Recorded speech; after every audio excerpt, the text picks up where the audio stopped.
cover, again, from accounting to audit to legal, insurance, risk management, and this is a very important topic for all of us who are obviously in the middle of a very strange period of time, and we're all trying to manage around it. And so we're going to present several slides worth of information here. We're going to probably move through pretty quickly just because of the amount of time that we have. But I want to thank you all in advance for joining. My name is Andreas Alexandru. I am with GRF CPAs and Advisors. I'm in my 25th year with my organization out of the 39 years we've been in existence. Primarily during my time with GRF, I have served in our audit department. I'm currently one of the directors of the audit department, and I also work very closely with Melissa, who will speak in a few minutes. She is the director of our Risk and Advisory Services department within our firm. And our focus is really, and always has been, not-for-profits, and with a very heavy concentration in international organizations. And that's probably the most exciting part of what we do. And our firm does everything else. No one can talk about what the rest of the firm does. It's a traditional CPA firm practice, but that's basically, in a nutshell, the vantage point that I have and that Melissa has as well. We have a pretty robust agenda to get through today, a variety of sessions. In the first session, we'll lead off with Melissa speaking, and so I won't go through each and every one of these right now. You'll see the start of each session, the topic area, and the presenters. And there's myself in the second person, also on your screen. Melissa, Jeffrey, and Mike will introduce themselves and talk a little bit about what they do for a living and how they're going to add value to today's presentation. And just one thing here that you have on your screen, the COVID-19 response resource page on our website. We have some very powerful information. I really urge you to review what we have on our website. It's continuously being updated. And as well, you should have received an email from Lauren, and there are some resources in there about our firm, as well as resources from Jeffrey Tenenbaum's organization, and as well as Mike Kelly's association as well, so Tenenbaum Legal Group and HT Insurance, as well as ours, again, GRF CPAs and Advisors. In our first session, I will pass it over to Melissa, who will walk you through understanding risk oversight. Thank you, Andreas. Hi, everybody. Thanks for joining in today. It's a pleasure to be of service to you. Here I'm trying to figure out how to get my slide to go to the next one. Here we go. Okay, obviously there's a lot of growing uncertainty. There was even before all of this happened. The Me Too movement kind of came out of nowhere. Then the cyber attacks are coming out of nowhere, and so the speed and velocity of risk is like nothing we've ever seen before. So a lot of what we do is we help organizations develop risk management, and that really has a lot to do with putting together a playbook, having a team ready. A lot of it's like business continuity, but also really looking through the lens of strategic planning, what your strategy is, where do you want to go, are you digitally transforming? And obviously this pandemic wasn't on anyone's radar, but those that have had a team and formed and digitally transformed were a little bit more nimble and ready to respond to this. But so what we're going to do is I'm going to kind of give you a little overview of what ERM is. If I can get my screen to change.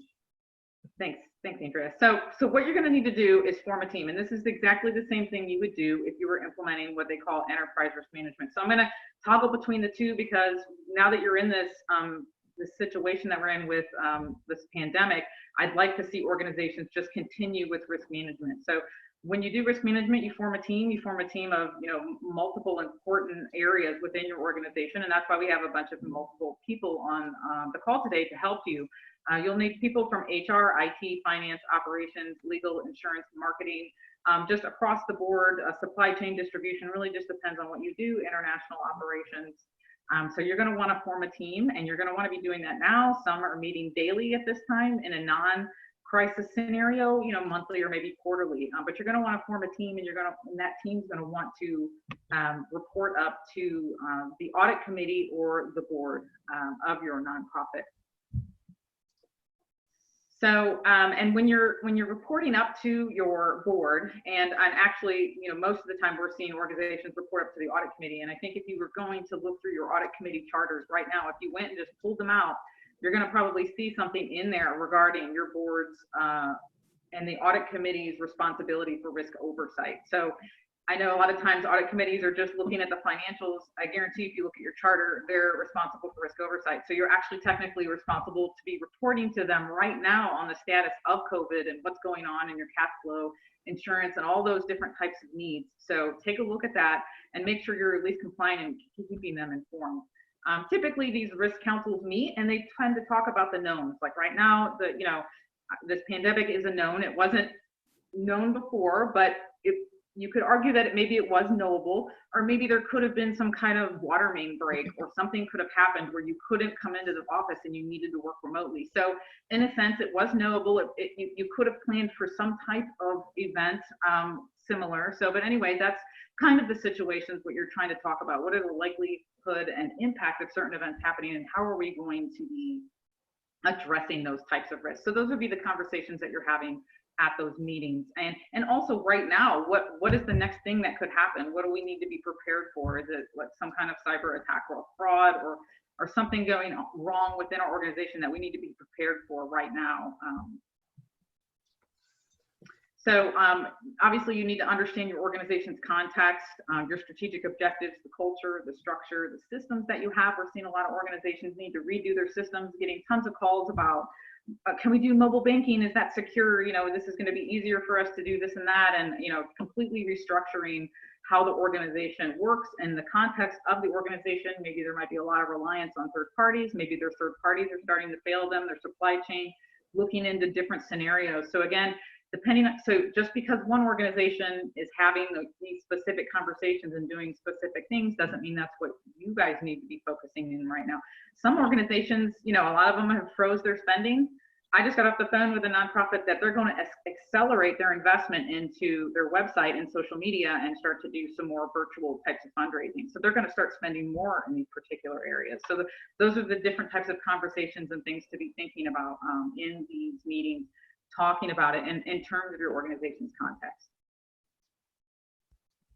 So there's lots of different ways to figure out what are the risks that you need to be thinking about. Again, this is an enterprise risk management context that we're putting it into, this COVID type of context. What are some things that have went wrong in the past? What are some things that could go wrong in our process flow and maybe our accounting flow, or maybe we're talking about our supply chain flow? What are some different scenarios? What if someone gets sick? What are we going to do? How are we going to respond? How are we going to communicate? What are some current events that are happening at other similar international NGOs?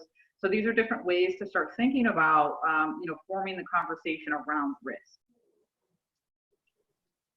And then it helps to put them into different categories. And that's really what we're going to do today. We're going to have our different speakers talk in terms of categories: financial and fraud risk, cyber, legal and compliance, strategic. And then there's also, health and safety, travel, insurance. So it does help to bring in experts in those particular areas and subset them out, so you can make sure that you're getting what we like to call the whole risk universe, because you could do a really good job in certain areas, but maybe you're missing insurance, or you haven't thought about the compliance side. So it's good to really make sure when you're having these conversations that you're really looking at your entire risk universe. Okay, so enterprise risk management really all that is just a playbook, and your meetings, but then you're reporting up to your audit committee. Okay, so this is on the rise because of unanticipated risk events. The board of directors are requesting this. If I was on a board, I would want to make sure that there's some kind of methodology in determining, what are we going to focus on, and where are we going to put our money, and how are we going to make these decisions. So I would be wanting that if I was on the board. And we're actually starting to see it become a compliance requirement.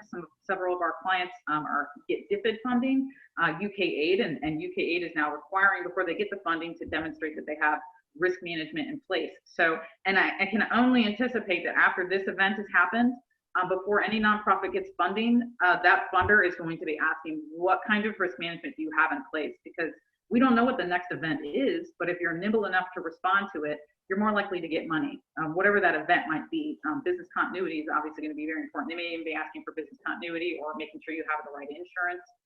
So that's what we're anticipating to see continue to rise. So again, and this is what I was talking about earlier, who's responsible? The board's responsible, but they oftentimes delegate authority. And what we see in the nonprofit industry is to the audit committee. I guarantee if you look at your charter right now, it's probably already in there. And if it's not in there, you can update your charter so that the board can delegate that authority, because again, it's still the board's responsibility. We don't really see risk committees on their own being formed for nonprofits. It's usually the audit committee. The audit committee is already established, and it just makes a lot of sense to have it there. But there's multiple different ways to do it for reporting purposes. And so basically, when you form a risk committee, you oftentimes have a chair. And in this situation during this pandemic, who knows who's taking the lead? Maybe it's the executive director, the president, or whatnot. But oftentimes that could be who it is, who the chief risk representative is. Sometimes we're seeing it be the chief financial officer. We're seeing it be general counsel. And those are, it could be internal audit. It really doesn't matter who is kind of taking the lead, but somebody needs to take the lead. And then that person will then report up to, let's say, the audit committee as a representative of the council that you're going to form to keep your board informed of what's going on. So anybody can wear the chief risk officer hat. Just make sure somebody in your organization is doing it, or maybe you have a committee and it's maybe a committee chair, and that committee chair can rotate maybe annually or something like that. But let's make sure you have that kind of team put in place and that kind of reporting mechanism put together. And again, I think I forgot to mention, this survey that I'm pulling this from is from the AICPA and NC State, and our firm GRF, we work closely with them. We also hold annual events. So you can click the link there, or feel free to email us. There's tons more information from NC State on risk management. So just let you know where the survey is coming from. Okay, all right. And that's it for me. I'm going to turn it back over to Andreas. Thank you, Melissa. Thank you all. In session 2, we'll just talk a little bit about some financial and audit considerations. Certainly during this time, there have been a lot of concerns around whether or not the organization is going to make it through an unknown period of time, either without funding or without the ability to pay staff, or a variety of other reasons. And every organization is suffering, from the smallest to some of the largest organizations in the world. And so some of the financial considerations here, and again, some of these are very intuitive, and you would certainly have already probably crossed that bridge as we sit here today in the middle of April with your organization. But some of the things that should be considered for the first section here, considering shifting revenue generation of virtual sources. What are the kinds of things that we can do to perhaps reinvent ourselves and how we do our business? And certainly we've had about 4 or 5 weeks of working remotely at this moment in time, and how has that changed our ability to continue to draw revenues from our funders? Advocate for more support from your funders by asking them for additional funding during the crisis. There are some programs out there, of course, and you're all very well aware of them. The Paycheck Protection Program. Well, as of last night, they're either have run out or starting to run out. There's conversations about infusing more cash into the system, but we've received a number of calls, dozens of calls from clients over the past week and a half to 2 weeks, trying to help them navigate through the Paycheck Protection Program and some of these other programs that are being offered to small businesses.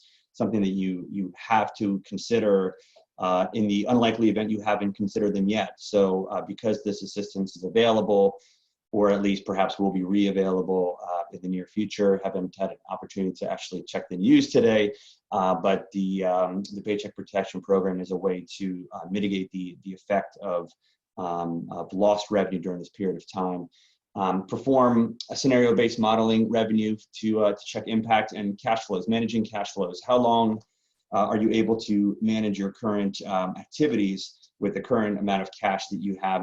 And many organizations out there have preventatively drawn down funds from available lines of credit to ensure that there's liquidity during times of need. And right now is a very significant time of need. What is the opportunity, or what would be the opportunity for your organization at some point in the near future to run out of cash? And so it's imperative, if you haven't already gotten there, find ways to sort of pull up the different scenarios of best case, moderate case, and worst case scenario based on the revenue streams and the funding sources, because this is going to be especially important as we are, and again, in a very uncertain period, unsure as to when the country will open back up again, when business will start flowing once again. And frankly, even if all of this was over tomorrow, it'll take a substantial period of time before we get back to any kind of normal level of business. If I can interrupt for a second, I should add that both the Paycheck Protection Program and the Economic Injury Disaster Loans, the EIDL loans, have both run out of money today. They run out of congressional appropriations, and the Small Business Administration announced today they are no longer processing any loan applications for either program. The Paycheck Protection Program loans, as you know, go through private lenders, but it ultimately funnels through SBA, and SBA kind of backs and guarantees, and in many cases will forgive those loans. But basically all of that now is put on hold unless and until Congress funds it with more money. Yep, thank you for that. Yes, for sure. Definitely did see something last night about potentially renewing that or reinfusing cash into that. But again, as of today, I haven't heard anything. So thank you for bringing that up, Jeff. Again, succession planning, figuring out who are the individuals who are responsible for key functions. Again, bill payment, payroll, banking, et cetera. There are now all of these internal control functions that are happening remotely, checks coming to people's houses, deposits being made remotely through mobile deposit and things like that. So our internal controls to a certain degree are suffering during a period of time when we're not able to get to the office, to pick up our mail, to make appropriate, to separate effectively, segregate duties. And that, of course, could lead to potential increase in fraud risk. So making sure that we are on top of incentives and pressures. Who are the individuals that we perhaps even had concerns with before COVID started? Anyway, how do we strengthen our controls during a period of time where things are very uncertain? And that we want to manage our internal controls during a period of time when we cannot adhere to controls as well as we have in the past. We are at this current moment in time going through a variety of audits remotely. Certainly, as we're looking at the past, we don't have any concerns, but the question is a year from now, 6 months to a year from now, when we're performing audits for year ends that are falling in this period, how will the internal controls been compromised during a period of time when adherence would have been impossible? And so that's a consideration there. Continuing down, calculating payments and how to improve timing, managing purchases, putting off expenses as far out as you possibly can, working with your vendors, communicating with vendors, making sure that you are working with vendors that are able to be sympathetic to the situation, and keeping in mind that you need to be sympathetic to their situation as well. And so again, a lot of the conversations that you would have normally had differently, you're going to have them with a different tone now, just because everyone is suffering, not just your organization, but your vendors are as well. It's important that you can try to negotiate discounts, but ultimately that might be very difficult. On the audit side, yes. Andres, how would you say this applies to organizations, smaller organizations that may not be subject to audit? Yeah, so there are many organizations, yes, that are not subject to audit, but certainly, maintaining internal controls and protecting exempt purpose assets, especially when we talk about 501c3 assets and using those assets for 501c3 purposes. Ultimately, we have a responsibility to our donors and to the IRS and to others that, irrespective of an annual audit, we want to be able to protect those assets. And ultimately, maintaining controls, even in a small organization that already has limited controls, is something that, again, through communication with the board, through communication with senior management, those discussions need to happen now before it's too late. There are tremendous incentives and pressures during this period of time. Even organizations that have done well, people that have done well are now not doing well. And so if that's the case, we need to manage our finances even more closely than we ever have. And on audit, again, some of the experiences that I've been seeing in the last 5-6 weeks, start as early as you can. Your audit may not have started yet. Contact your auditor, figure out scheduling, try to accelerate scheduling, but make sure you're definitely talking to your auditor as soon as possible. It's never too early to plan. The better your plan, the better off the engagement will go. Talk to your board, see if your board is able to accelerate, again, communications with the auditor, talk about the risks that they see on their end. There should always be a communication between auditor and those charged with governance about risk. The auditor needs to be aware of what the risk areas are, not just financial, but other enterprise risks. And then the auditor should tailor their work around what those risks are to be able to better report back to the board of directors. Audit committee should be the first line of defense there. Review financial and fraud risk considerations. Where are the new exposures? Again, talk to your auditor. Your auditor certainly is in this space and can certainly advise you. Timeline and deadlines and delivery, again, even more important now than ever. It is going to be very difficult to stay on task, especially when people are working from their homes and accessing data and accessing secure documents, and even those that have never been digitized is complicated. Certainly, if this happened 5 years ago, I think we would have been in a completely different situation. From an audit perspective, we are very fortunate to have electronic means that many organizations have adopted over the recent years, even the last 3, 4, 5 years, where audits are continuing, and this process can continue to move forward. Again, react to your auditor as quick as possible. The requests that are coming in, as soon as you can react to them, the more efficient the process will go. And there's one thing that everybody needs to be aware of. Because of COVID, there are audit and accounting considerations. EFCPA's put out some literature on this, and there's some considerations that have to be disclosed in the financial statements related to subsequent losses, subsequent events, including depreciation of assets, investments, prepayments that have been lost through conferences that have been canceled. And Jeff will talk about force majeure clauses and other legal documents that you need to start accessing to make sure that you have recourse on some of these deposits that you may have paid that perhaps you're not able to recover on. But I'll let Jeff get into those details in just a minute. But overall, again, communications, that's the key to this. And if you're not communicating, and even communicating within the organization and building that rapport within your own company, then that could be disastrous down the line. So it really is critical. Again, accountants, auditors all need to work together. Board needs to be active, and senior management needs to be on top of the accounting and audit function within every organization. Andreas, a quick question for you that I've been wondering. So as I'm going to get into when we talk about meeting cancellations and potential penalties or avoidance of penalties, there are many situations that a lot of nonprofits are finding themselves in where they are asserting what's called a force majeure cancellation without asserting that they don't owe any penalties, forgetting about the deposits and whether they get it back or not.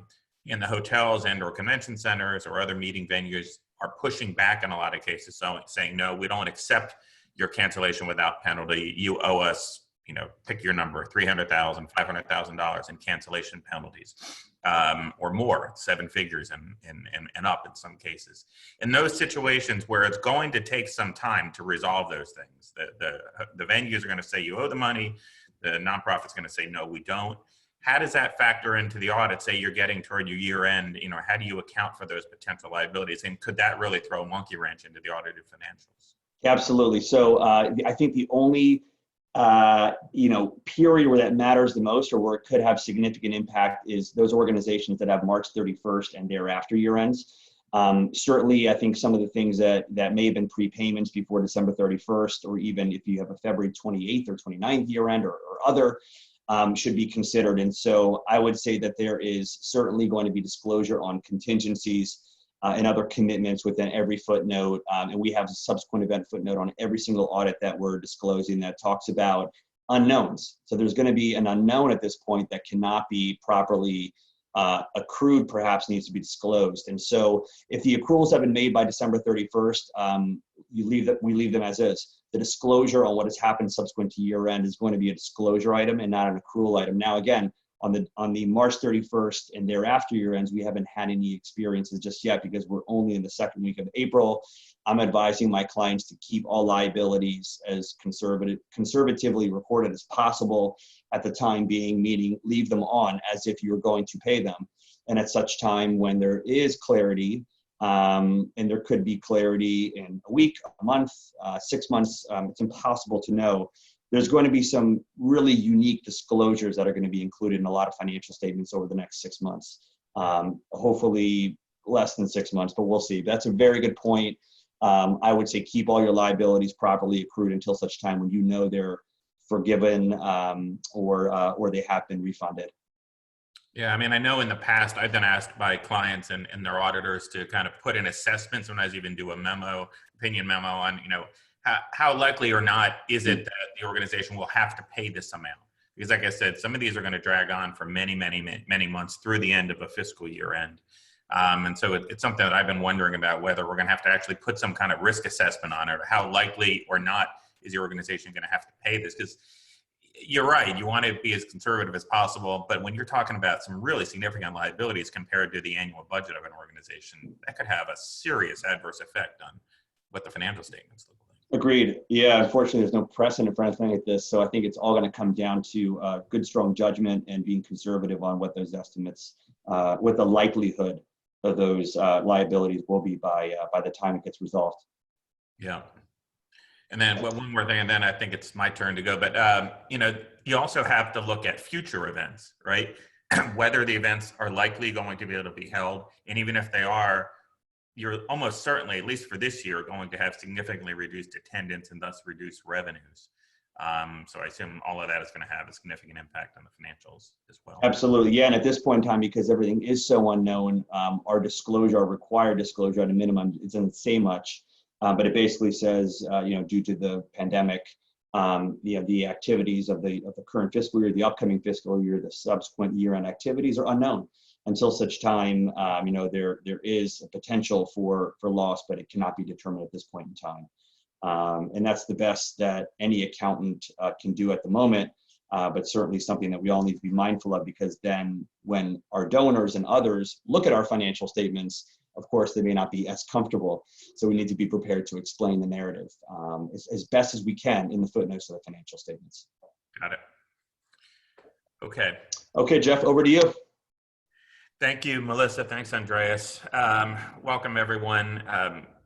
I have a lot of material to cover in a really short time. I've probably given now at least a dozen different webinars on this topic, or variations on this topic, in the last month. Never in this compressed of a time frame, so just bear with me. There's going to be more content in the slides than I'm able to cover, but that's good. At least you'll have the slides as a resource, and I also provided to Lauren to give to you a very comprehensive article of ours, my colleague and mine, on these issues, which gets into even more detail, and that either has been or will be shared with you guys. So let's move on here. This is what I would like to try to cover. I'm not even going to try to get through all of it because I need to save some time for Mike and hopefully some time for questions, but mainly going to talk about the impact of COVID-19 on nonprofit meetings and events. And I'm going to do a significant focus on force majeure contract provisions. And then those kind of next two bullet points are really where I want to spend most of the time, because I think it's the most interesting and meaningful, impactful part of the discussion, which is, what are your strategies and options to attempt to cancel without penalty, or at least reduce your penalties? And what are the pros and cons of canceling now or waiting to cancel or postpone? Let's move on here. So force majeure. Now, what we're talking about are primarily in connection with your nonprofit's meetings, conferences, and events. Your annual conference, your other big conferences, smaller meetings, bigger meetings, other social events. Regardless, in all of those contracts, there is typically a provision called either force majeure, sometimes called impossibility, sometimes called termination without cause. It's a contract provision. It's also a common law principle. And what it basically says is that if certain things occur, if certain events occur that have a certain effect on your ability to perform your obligations under the contract, then either party is able to cancel its contractual obligations without any penalty, without cancellation penalties or anything else. And most meeting and event and conference contracts for nonprofits have significant cancellation penalties if you cancel the meeting within a certain period of time. Usually if it's a long-term agreement, if you're 3 years out or something, you can cancel with minimal penalty that far out. But once you get closer, especially once you get within a year, there's usually significant penalties if you cancel. So these force majeure clauses or impossibility clauses are critical from a risk management perspective, and that if you can successfully exercise a force majeure termination of the contract, you are not liable for any of those cancellation penalties. So from the nonprofit's perspective, the event organizer, it's hugely significant. On the other side, the hotel, the convention center, the meeting venue, and a lot of times meeting vendors as well for the larger meetings, it's huge for them to oppose force majeure cancellation because they get nothing if you're able to successfully exercise this. So it's very, very significant. I've never seen this much of a focus on one paragraph of a particular contract. I don't think anyone's ever focused on this as much. That will be the case, though, for a long time to come, that there's going to be great focus on the negotiation of these provisions. So, of course, it goes without saying that every one of these force majeure provisions in contracts is different. And I'm not going to talk about the common law force majeure stuff because it's really not terribly relevant to today's discussion. It's really what is the language of the contract itself. But if you have multiple contracts for a larger event, you have to look at each one differently. This is a really important principle. You have, if you look at the second bullet point, you have to focus both on the provision itself. What does it actually say? And that is what it is. It's not going to be changed, obviously, after the contract was signed. And then you also have to look at, so how does it apply to the facts that exist on the ground at that particular time? And the timing, as we're going to see from this, is absolutely critical. So what does the language say? And then when you apply it to the facts that exist today, tomorrow, next week, or specifically whenever the dates of your meeting or conference is, how does it apply and what's the analysis look like in that situation?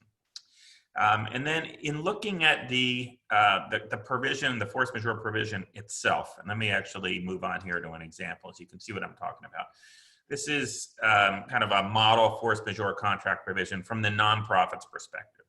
And while there's a lot of words here, if you can think of it as kind of a two-part test, and both parts of the test need to be satisfied in order for the nonprofit to successfully exercise a force majeure cancellation without penalty. The first part is kind of the first sentence there. What is the qualifying event? Is there a qualifying event that enables the organization to say, yes, this applies in this situation? In this model provision, you see, and I just underline these things for purposes of emphasis. They wouldn't typically be underlined in your provision. You see, I underline disease. And in a well-drafted provision from the nonprofit's perspective, it would have disease or something like that, epidemic, pandemic listed there. But even if it doesn't, the key is, do you have some catch-all phrase? Here you see, or other similar cause beyond the control of the parties. A lot of provisions will say, you know, the following events, including but not limited to. As long as you have a catch-all phrase, you're going to be in good shape.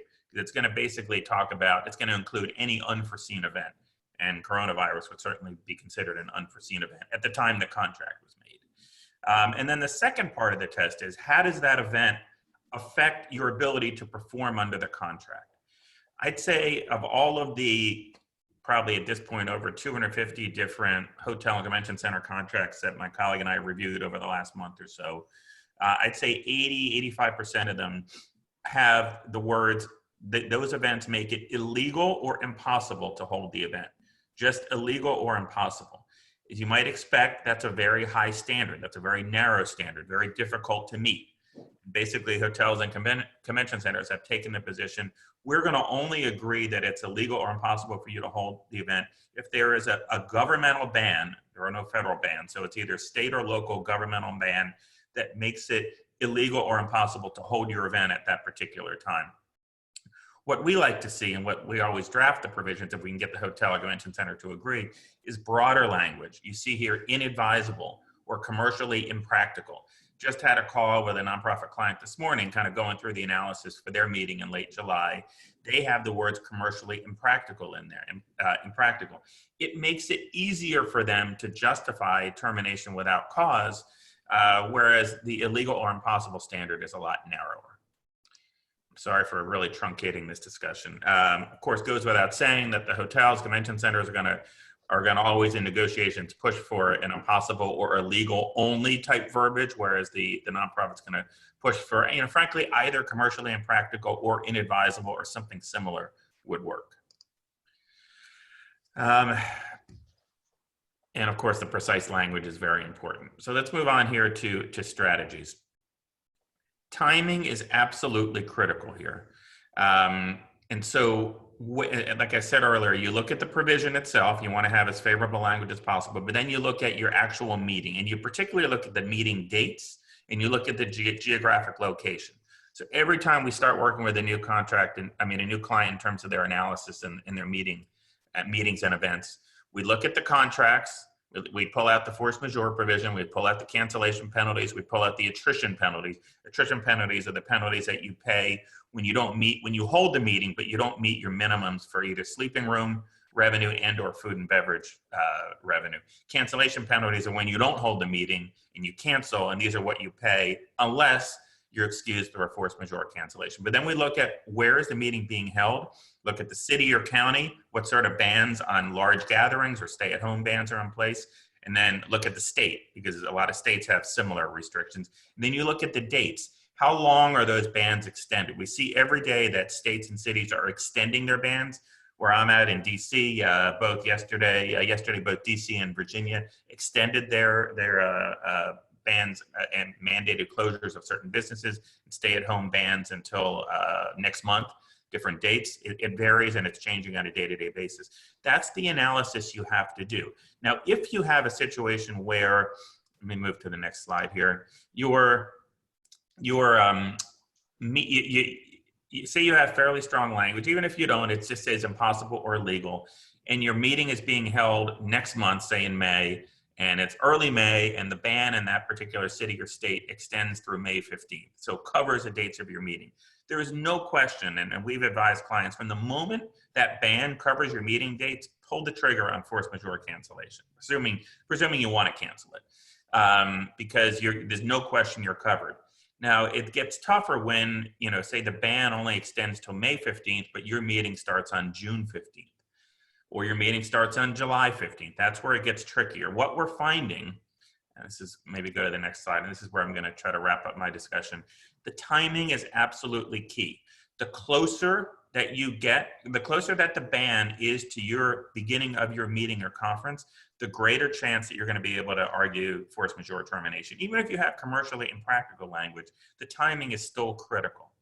And so, if what we're finding from the hotels and convention centers is that generally, if a ban extends to 30 days before your meeting and you exercise force majeure cancellation, they are almost in all cases accepting it.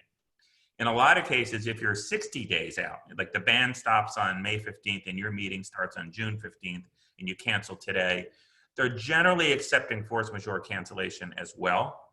But anything beyond that, they are generally pushing back hard and not accepting force majeure cancellation.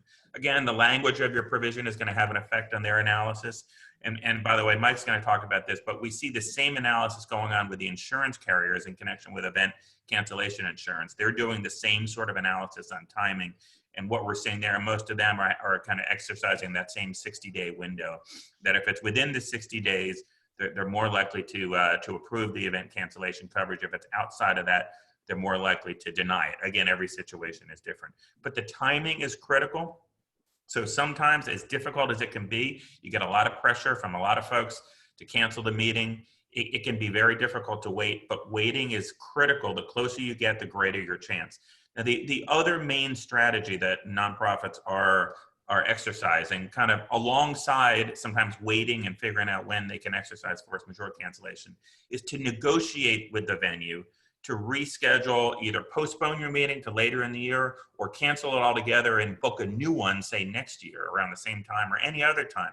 Same meeting, different meeting. What we're finding is that if you are willing to book another meeting, even next year or sometimes even 2 or 3 years later with the same property, the hotels and convention centers are generally being pretty accommodating and generally waiving the cancellation fees. Sometimes reducing them, sometimes waiving them. It just varies. The more you can offer up, the more you can sweeten the pot, the more they're likely to waive the cancellation fees. But working with the hotel or convention center to try to get them to waive the fees in exchange for booking a new meeting has been a very successful strategy for a lot of nonprofits. Look, the hotels and convention centers are under tremendous economic strain. They are at a standstill right now. They are taking a very aggressive posture on these things. I don't want to, pull the wool over your eyes. These are very difficult, ugly negotiations. But for those properties where you have a good history, a good relationship, we have seen a lot of success in negotiations in this regard that can really help to mitigate your your potential liabilities. This slide talks about if you do reschedule your event for several months from now, how do you reduce both your own organization's risk, such as the most important thing is to try to negotiate down or away your attrition penalties. So reduce those minimums so that if you do have the meeting, you can guarantee you're going to have less attendance than you would otherwise have. You want to make sure you don't get hit with big attrition penalties. So you want to try to negotiate away or at least down those attrition penalties and those minimums. And then of course, as we get closer to actually holding meetings, in the wake of coronavirus, there's going to be a lot of discussion about what sort of physical risk management steps you need to take to protect attendees from physical harm, health and safety harm, and protect your organization from potential risk. And then this slide talks about some best practices for negotiating future meeting contracts. I'm going to wrap up my part of this and turn it over to Mike. Thank you, Jeff. I appreciate that. My name is Mike Kelly. I am a risk advisor with AHT Insurance. And first, I wanted to thank the Posner Center for inviting me to speak on this webinar today. So thank you very much. And then I wanted to say we've gotten a number of questions about how this content and material applies to very small international development organizations. So I'm going to try to frame my material to speak to that group as well. And then once I'm finished, I will invite all the rest of the panelists for us to have a bit more of a conversation as to how everything we've discussed today can apply to those very small organizations with less than $1 million in an annual budget. A little bit more about me. Pretty much all I do is international development. I have about 50 different clients in the space, and AHT has about 110 clients. And so this entire conversation from my perspective will be geared pretty much solely about what we're seeing in the international development community. Thanks. Mike, I think you need to request control of the slides. I'm pretty sure I already did. Yep. Got it. Thank you. So we'll start off a little bit more about the risks and challenges that that international development organizations are seeing. Obviously, travel is the lifeblood of an international development organization, and many organizations and many of our clients now are actually starting to reach back out to us and exploring beginning to travel again. And all of the things that are on this slide are just as applicable as they were in the past, because some organizations will be too aggressive in getting back to work, and they're going to face travel disruptions. They're going to try to enter areas where that you may be able to get in and you may not be able to leave. And the main thing I would highlight on this slide is that we're in an even greater and heightened degree of duty of care for international staff and travelers today. So, what are the foreseeable risks? Well, obviously the foreseeable risks are there is a pandemic happening right now, and organizations are under a tremendous amount of pressure to continue working. So you need to make sure that you have preparation, planning, etc. in place, all of those proactive measures, so that you don't get into a situation where your organization is too aggressive sending someone back in and you have to deal with quarantines, medical evacuations, etc. One question that was asked about risk assessment for a very small organization I'd like to address, that maybe they don't have an audit committee, they can't afford an ERM assessment. What is the best way for that organization to assess risk? From our clients' perspective, for the very small organizations, we've seen the board drop down and do much more of a focus from being the risk committee or being the committee that meets regularly specifically to discuss operational risks, maybe even build a risk register and things along those lines. So that's what we typically see in our smaller clients in terms of assessing risk, and in terms of meeting maybe once a quarter to discuss risk, bare minimum meeting once a year. So that's the way that we encourage our smaller organizations to try and manage risk. So as I get to the insurance response, I'm going to speak specifically to the foremost coverages that we're getting the most questions about. Some of the attached materials that came from AHT that all the attendees are receiving, we did basically a much more comprehensive and line-by-line analysis of which insurance policies may be impacted. You can feel free to review that and send me any questions, but these 4 specific policies, business interruption, event cancellation, workers' compensation, and business travel accident are going to be the ones that we touch on specifically here, simply due to the number of questions we've gotten about them. Business interruption, this is a big one, and organizations might not be that familiar with what this coverage is, but it's basically loss of income to an organization because of some sort of outside force. And you can see the actual definition. This is actually a property coverage historically. And so typically damage had to occur to property, or there needed to be direct physical loss in order for a business interruption claim to occur. So 2 months ago, right when these started happening, organizations were filing lots and lots of business interruption claims, and the vast majority of them were being denied. Now, the reason I'm speaking about this is because of the second bullet point here. There are a variety of state and federal legislatures that are considering bills either proactively making business interruption available for viruses, or retroactively, and this would be the big one, if an act of Congress were to make business interruption coverage retroactively respondent to a pandemic, there might be a lot of funds available for organizations that have otherwise lost revenues and did not think they have any recourse. So this is a big deal. Just to give you some numbers, the insurance industry thinks they would be paying out $300 billion a month in additional claims if they had to respond to business interruption from a pandemic. So if your organization has lost revenue, 2 months ago, I would have told you there's no way in the world your claim's going to be covered because you didn't have any property damage.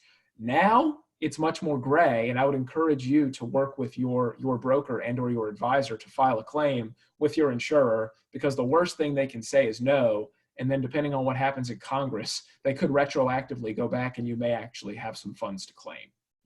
Mike, 2 quick questions for you. First, you just said that you would have said 2 months ago the claims would have likely been denied because there's no physical damage to property. But in addition, like if you look at your first bullet point, you're talking about how historically viruses have been considered pollutants, which is an exclusion from business interruption policies. Are those kind of 2 alternative reasons why claims, have been denied or could be or would be denied? Yes, they are. Because theoretically, if you think about someone like a food processor or something along those lines, theoretically a virus could get into a lot of their product and cause property damage, which so that's the historical precedent for that. But they are basically 2 separate things. Okay. And then the other question is, based on your experience, and most property policies, I mean, at least I'm not an expert in property policies per se, but I know some of the other policies like event cancellation and D&O a lot better. But for property policies, is it your experience that most NGOs that have property coverage, that includes business interruption coverage, or is it something that really varies wildly based on who pays extra premiums for that sort of coverage or what? Well, and actually, depending on the type of policy, and we're going to get fairly arcane here. If it's a very small organization, they might have business interruption coverage automatically included in their policy. If it's a larger organization, then they would have needed to purchase a separate business income limit, though most organizations still do purchase some size limit of business interruption for the headquarters operation. Where it's much more rare is for a field office or any of those operations to have business income coverage. That's good to know, particularly for all the participants who might be thinking, okay, if our state, imposes some sort of retroactive obligation for insurance to provide coverage, that they probably better likelihood than not that they do have this sort of insurance coverage. Yeah, and for practicality, it's either going to be in something called your commercial property policy or your business owner's policy. This is where you'd find this coverage. And again, much more on that if anybody wants more details. Thanks for the questions, Jeff. Sure. Event cancellation. And Jeff, I will fully invite you to tag team this one with me, because I know you've spent basically your last 2 months of your life working on this coverage. And Jeff touched on it some. This is the loss of revenues and or expenses that would be associated with a planned event that you obviously would have derived revenues from.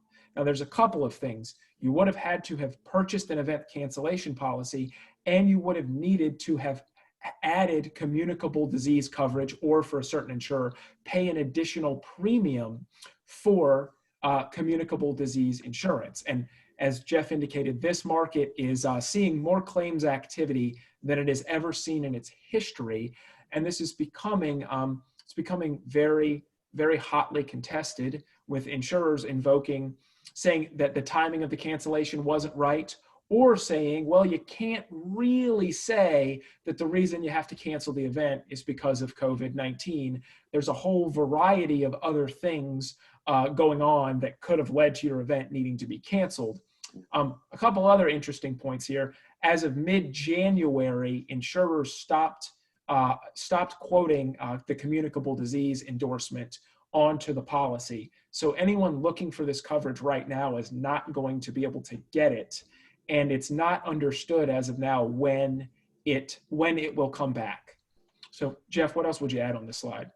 Yeah, well, that's obviously a great point, and not only coverage for COVID-related claims, which are generally never, whenever there's a foreseen event, there's not going to be coverage for it. And with you buying the policy after it's already a known event. But even more broadly, Mike, you and I talked about this the other day, that as of right now, at least, the leading insurance carriers in this area are not even providing any communicable disease coverage at all. Even if you used to be able to pay extra for it, you can't even buy that now going forward. But going back to, for those of you who are fortunate to have purchased this sort of coverage last year, at some point last year, for meetings that are occurring this year or will occur this year, and assuming you did pay that extra premium for the communicable disease coverage, like Mike said, that still doesn't guarantee that you're going to have coverage. And a lot of this is still yet to be seen how it's going to play out, because the clients that we're working with that have submitted claims, no one has gotten definitive answers yet. It takes a while to work its way through the system. They ask for a lot of data and other information. And so a lot of these are still working their way through.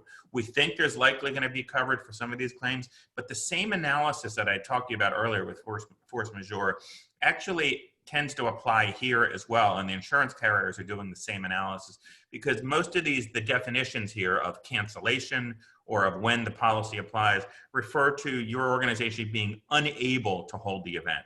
One of the carriers defines it as being physically or legally unable. Others just say unable to hold the event. And so you have that same question of, are you canceling just because you don't think your attendees are going to come? Or are you canceling because some governmental ban says you are literally unable to hold the event? And so the carriers are doing that same analysis, looking at the temporal element, how close are you, your cancellation, to the date of the event, and what sort of governmental bans were in place. The carriers actually have grids where they're keeping track of all the state and local bans across the country to do that same analysis. So the same sort of analysis I talked about earlier in force majeure also applies here. The next one, workers' compensation. This is fairly straightforward and convoluted at the same time. Communicable disease is absolutely covered if it is determined to be the cause of injury or missed time from work. The problem is, it is extremely difficult to actually prove that a person got COVID-19 through their work. Now, this might be much easier to prove on your foreign voluntary workers' compensation, your international workers' compensation coverage, or your Defense Base Act coverage for those international NGOs that are doing public health work and doing direct patient care. Probably much, much, much more difficult to determine for your headquarters-based staff. It is covered, just difficult to prove. And the last coverage I want to touch on is business travel accident. This is a customizable coverage, and the way it's typically set up is you've got coverage for medical evacuation and travel medical insurance. So this is where we've been seeing a lot of COVID-19 claims. So we see coverage for the medical expenses, and then eventual medical evacuation if the person can be evacuated based on whatever quarantine standards they need to meet, and if they can actually be moved in or outside of the country. So this is the policy that's the most clearly responsive and has been performing most seamlessly with the COVID-19 pandemic. That's all my material. I think I have a couple more slides that I can blow through over here. I do. I want to take the last 3 or 4 minutes we have here and open it up to all of our panelists. We got a number of questions about very small organizations, those who can't be subject to audit. How can a very small organization try to apply these same risk assessment standards and prepare for risks if they don't have multi-million-dollar budgets to do so? Andreas, do you want to start? Yeah. Thanks for the question. Yeah, I mean, it really is very difficult to answer that, just because we certainly want to be mindful of our fiduciary responsibility, and it starts at the board level. And if the board does not set the tone at the top, if there isn't an appropriate risk culture from the top going all the way down to the bottom, then our risk assessments will fail, our risk program will fail. And so first and foremost, like any other ERM program, identifying what the top risks are and developing risk mitigation plans is really the key here. And in a small organization, we may not have the expertise or maybe the bandwidth to do so, but certainly every organization should be asking themselves, what are those things that do keep us up at night? What are those risks that we need to address? And irrespective of an audit or budget size, every organization has a mixed bag of risks, and it's very unique and specific. And so as we're looking at COVID-19 specifically, the risks are probably more common from organization to organization, irrespective of size. They're just different. And so yeah, I mean, I would say that we certainly need to be mindful of what they are, but it starts with communication. And communication is key from top to bottom, or from bottom to top. And just to be mindful of time, we are at 1 o'clock, but as long as our presenters are still available, I think we can keep going, and then I'll share the recording with everybody afterwards as well. And I'll send any other additional responses to your questions. Okay, great. I think we can go through, I can quickly go through here my next few slides to talk a little bit about some other considerations to go through with your teams. Andreas, if you can help me toggle to the Sorry about that. Yep. So so thank you for the question, Mike, and for addressing the smaller organizations and everyone. So I think one of the most important things to do is keep your people safe, right? And identify a point person. No matter how small or big you are, someone should be assigned to communicate, and be that person to answer questions. How can your employees minimize the chance of getting infected? Hopefully you already sent out those communications. Let's say you have to bring people back to work. They have to come back in the office, or maybe you're still working, you're essential. If you're telling them to wash their hands, let's make sure that you have the stuff that they can't, you have the sanitizer, you have what you're asking them to do, that you're following appropriate custodial services. You're updating your policy for extended leave benefits. Let's say you're HR, you need to work through some of the policies. You want to update organizational charts. Make sure people can get contact people. I know you might be in remote locations. Let's think of some different ways that people can continue to contact and stay in communication with each other.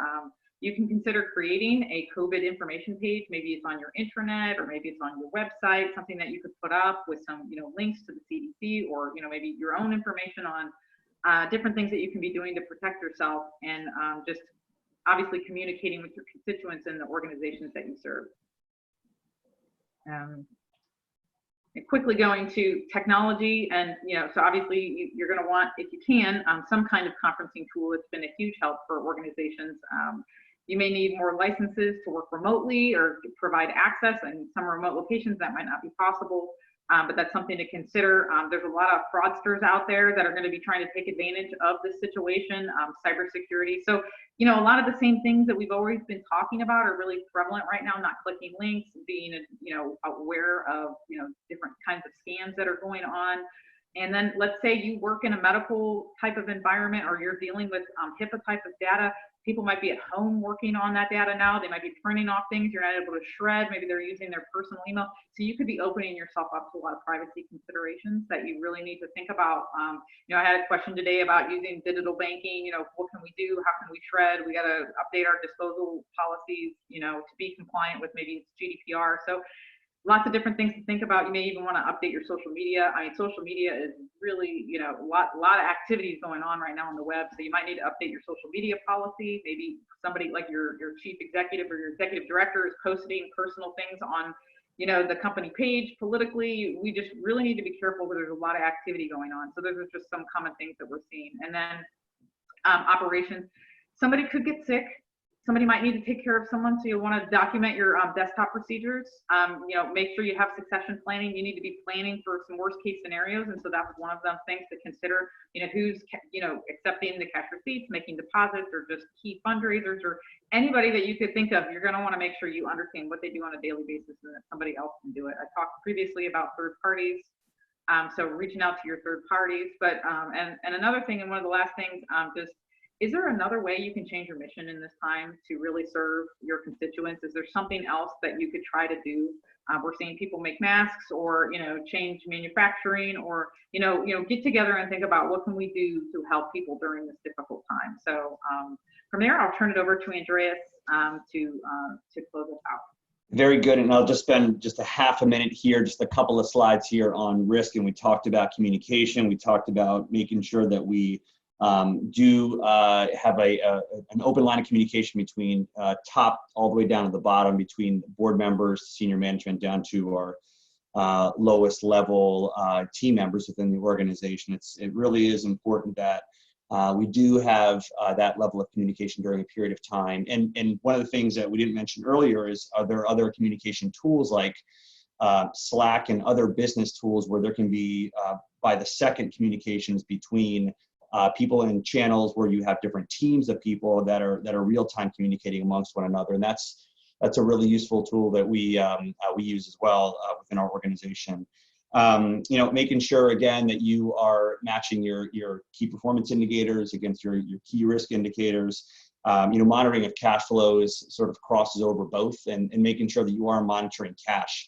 Cash is really important during a period of time when you don't know what your revenue streams are going to be like. You don't know how your expenses can be properly managed, but use a credit card. If you can't access cash, you don't have cash, use a credit card, extend out payments, monitor your cash flows to the best of your ability, and make sure, again, that there's a healthy amount of communication between everyone within the organization, board all the way down to staff. Again, just I'm not going to rehash what we've talked about a few times during the conversation. Make sure there's a very active risk reporting mechanism within the organization, that you have instilled the risk reporting culture within your organization, and that everyone feels safe and everyone feels that they're part of a team. And that's something that we've been doing within our own organization. It really is a great team building exercise, just making sure people know that they are being taken care of, and that you will take care of them. And that there's a lot of folks out there that worry about their jobs, they're worrying about their future. But again, communication is really, really important. And so again, this is just a starting point for those that have never heard of enterprise risk management, or ERM. This is just a small slice of it, and communication and risk reporting and all of that, and being mindful of the kinds of things that we're going through right now. These are the things that we prepare for as a part of enterprise risk management, and certainly continue this process after COVID. I mean, right now we're in this really active period, but after it's over, it's time to start right away, and certainly planning for how to identify risk, how to risk report, and all of that. Leverage experts. Don't try to do it yourself if you don't have the expertise. Leverage experts. There are 4 experts that are on the webinar today. Reach out to any one of us for help. We're here to help, and we'd love to help you all. So thank you all very much. I know we have some information here on how to reach us. You will get a copy of this, I believe, at the end of the webinar today. Really appreciate the time, and please stay safe. And then also at the end, we have our presenter bios, and then you can access GRF, and the rest of us, you know how to contact at any point in time. So thank you all very much, and sorry for rushing at the end. And Lauren, thank you for letting us go over 7 minutes. Really appreciate that. First, thanks everyone for joining. I'll share contact information, a recording of everything, all of that. And our hope is once the Posner Center is reopened and it's safe to travel again, bringing the group back to Posner for a more interactive, longer workshop. So hope to see you all for that as well. Thank you, Great. Lauren. Thank you all very much.